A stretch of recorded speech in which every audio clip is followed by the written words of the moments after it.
ni muhimu kufahamu hilo azimio la Umoja wa Mataifa namba 181 la mwaka 47 lilisema nini. Usipofahamu haya utapeperushwa tu na mawimbi ya nini, ya propaganda za nini zinazoletwa saifa.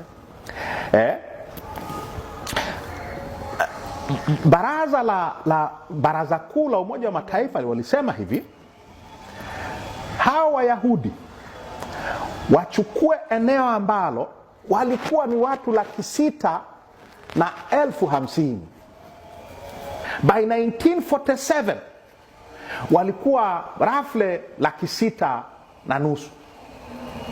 Waarabu wa Palestina walikuwa roughly 1,300,000 na ushe, mara mbili ya idadi ya Wayahudi waliokuwepo. Sasa azimio la Umoja wa Mataifa likasema hawa watu 650,000 wapewe 56% ya hiyo nchi ya Palestine. 56%. Wako 650,000 wachukue 56% ya eneo la Palestine. Waarabu wakakataa. Kumbuka hili ni azimio la Waingereza.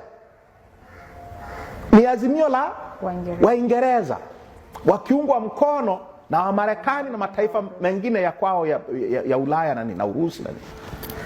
Sasa tunachukuaje asilimia, wanachukuaje eneo kubwa? Maeneo yetu ni maeneo yetu, sisi tutaenda wapi?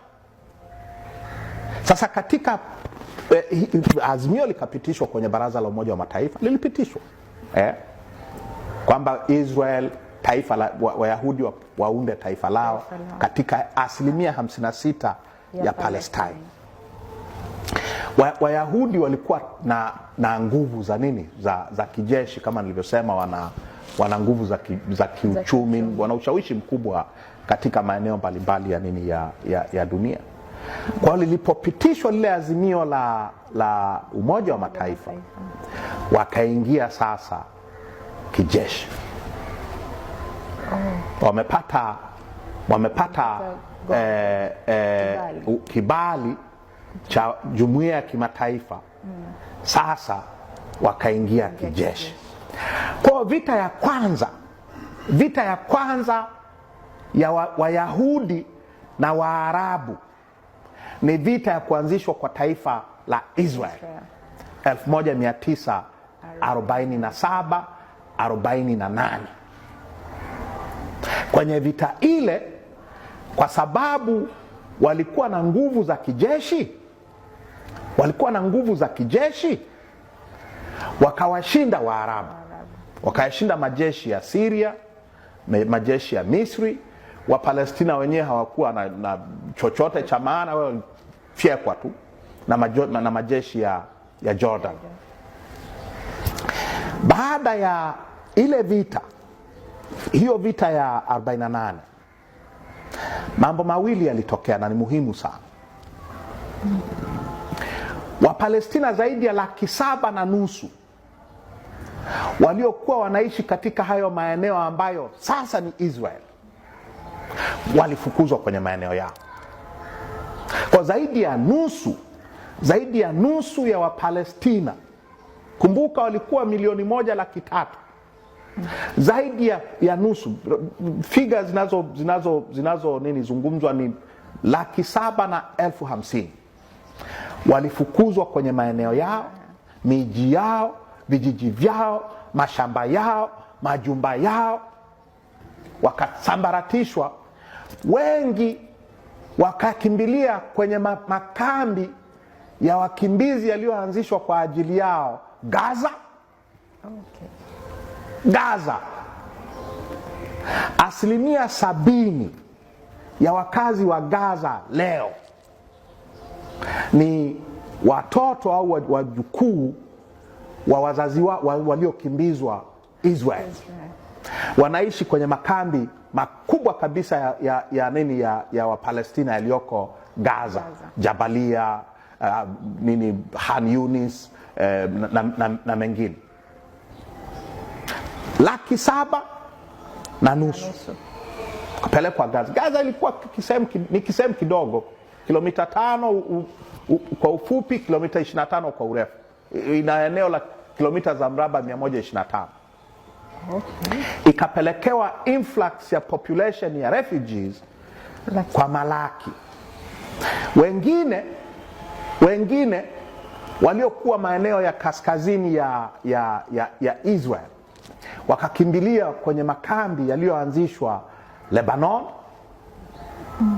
Waliokuwa mashariki ya Palestine wakakimbilia kwenye maeneo ya Jordan.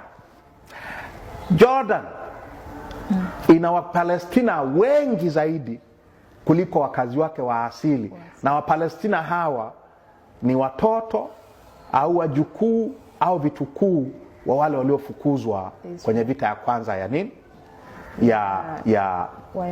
Wayahudi na Waarabu 1948.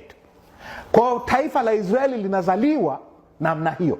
Kitu cha pili muhimu cha 1948 ni hiki kwamba, kumbuka azimio la Umoja wa Mataifa 181 lilisema Wayahudi wanapewa asilimia ngapi?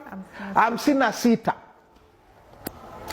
Kufikia mwisho wa huo mwaka, vita imekwisha, walikuwa wamechukua asilimia 80 ya eneo. Kwa Waisraeli waliongeza eneo kwa kutumia mabavu ya kijeshi, wakachukua maeneo asilimia nyingine 24 ya maeneo ya eneo hilo la Palestine. Wapalestina wakabaki katika maeneo mawili ambayo leo unayasikia sana: Gaza na West Bank. Na West Bank ni pamoja na Jerusalem Mashariki. Jerusalem Mashariki ni eneo la Wapalestina.